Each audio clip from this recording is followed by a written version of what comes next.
శ్రీమద్ రామాయణము 19వ సర్గము. యజ్ఞ సంరక్షణార్థమై శ్రీరాముని పంపుమని విశ్వామిత్రుని అభ్యర్థనము. మహా తేజస్వి అయిన విశ్వామిత్రుడు దశరథ మహారాజు యొక్క అద్భుతమైన ఆ వినమ్ర వచనములు విని పులకిత గాత్రుడే ఆయనతో ఇట్లు నుడివెను. ఓ రాజశేఖర, నీవు ప్రసిద్ధమైన ఇక్ష్వాకు వంశమున జన్మించిన వాడవు. వశిష్ఠ మహర్షి యొక్క ఉపదేశములను అందినవాడవు కనుక నీవు ఇట్లు మాట్లాడుటే యుక్తము. నేను సంకల్పించిన కార్యమును తెలిపెదను, దానిని ఆచరింపము. నీవు ఆడిన మాట తప్పకము. ఒక లక్ష్య సిద్ధికై నేను యజ్ఞదీక్షను చేపట్టి తిని, కామరూపులైన 2 రాక్షసులు దానికి విఘ్నములు కలిగించున్నారు. నేను ఆచరించుచున్న యజ్ఞము దాదాపు పూర్తి ఎగుచుండగా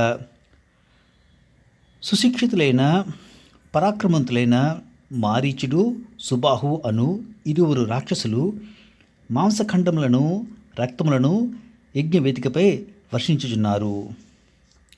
నియమనిష్టలతో నేను ఆచరించుచున్న యజ్ఞము ఈ విధముగా విఘ్నములకు గురి అగుచున్నది. నా శ్రమంతయు వృధా అగుచున్నది కనుక ఉత్సాహము కోల్పోయి నా ఆశ్రమం నుండి నేను ఎచ్చటికి వచ్చి తిని. ఓ భూపతి, అట్లు విఘ్నములు కలిగించుచున్నను వారిపై కోపమును ప్రకటించుటకు కానీ వారిని శపించుటకు కానీ యజ్ఞదీక్షలో ఉన్న నాకు యుక్తం కాదు కదా. ఓ నరేంద్ర, సత్య పరాక్రముడు, కాకపక్షధరుడు అనగా జులపాల జుట్టు గలవాడు సూర్యుడు, నీ కుమారులలో పెద్దవాడు అయిన శ్రీరాముని నా వెంట పంపుము. ఈ రాముడు నా అండదండలతో తన దివ్యమైన తేజ ప్రభావమున యాగమునకు విఘ్నములను కలిగించు ఆ రాక్షసులను సంహరించుటకు సమర్థుడు. నా వెంట వచ్చి యాగమును సంరక్షించుట వలన రామునకు పెక్కు విధములకు శ్రేయస్సులు సమకూరును.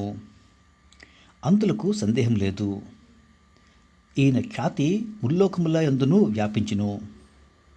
ఏ విధముగానైనా ఆ రాక్షసులు రాముని ఎదుర్కొని నిలువజాలరు. శ్రీరాముడు తప్ప మరి ఒకడు ఎవ్వరునూ వారిని చంపజాలడు. ఓ మహారాజా, ఆ రాక్షసులు బల గర్వముచే పెక్కు పాపకృత్యములను చేసి ఉన్నారు. అందువలన వారికి చావు దగ్గర పడినది. వారు ఏ విధముగానూ రాముని ముందు నిలువజాలరు. ఓ రాజా, పుత్ర వాత్సల్యము కారణముగా రాముని శక్తి సామర్థ్యములను నీవు తక్కువగా పరిగణింపవలదు. నేను ప్రజ్ఞాపూర్వకంగా చెప్పుచున్నాను. ఆ మారీచ సుబాహులు రాముని చేతిలో మన్నించినట్లే భావింపము. మహాత్ముడైన శ్రీరాముడు సాటిలేని పరాక్రమం గలవాడు. ఆ విషయమును నేను బాగుగా ఎరుగుదును. నేనే కాదు, మీ పురోహితుడును మహా తేజస్వియు అయిన వశిష్ఠ మహర్షియు ఎరుగును. అంతేకాదు, తపోధనులైన ఈ వామదేవాది మహర్షులను ఎరుగుదురు. ఓ రాజేంద్ర, ఈ లోకమున స్థిరమైన కీర్తి ప్రతిష్టలను ధర్మవృద్ధిని నీవు కోరుకున్నచో శ్రీరాముని నా వెంట పంపము. ఓ కాకుత్స్థ, నీ మంత్రివర్యులు వశిష్ఠుడు మొదలగు మునీశ్వరులు సమ్మతించిన పిమ్మటనే శ్రీరాముని నాతో పంపించుము.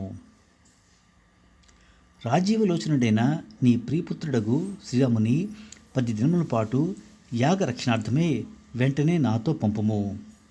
ఇదియే నా అభీష్టము.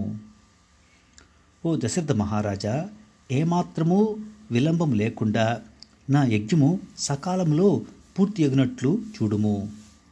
నీకు మేలుగుగాక. మనస్సును కలత చెందుకము. ధర్మాత్ముడును మహా తేజశాలియు అయిన విశ్వామిత్ర మహర్షి ఇట్లు ధర్మార్థ సహితములైన వచనములను పలికి మెన్నకొండెను. ఆ మహారాజు విశ్వామిత్రుడు పలికిన శ్రేయస్కర వచనములను విని తీవ్రమైన శోకమునకు గురి అయి భయముతో కృంగిపోయెను. విశ్వామిత్రుని వచనములు దశరథుని హృదయమును మనస్సును మిక్కిలి కలిచివేసెను. అప్పుడతడు అంతులేని మనస్తాపములకు లోనే తన ఆసనమునందే మిగులు చలించిపోయెను.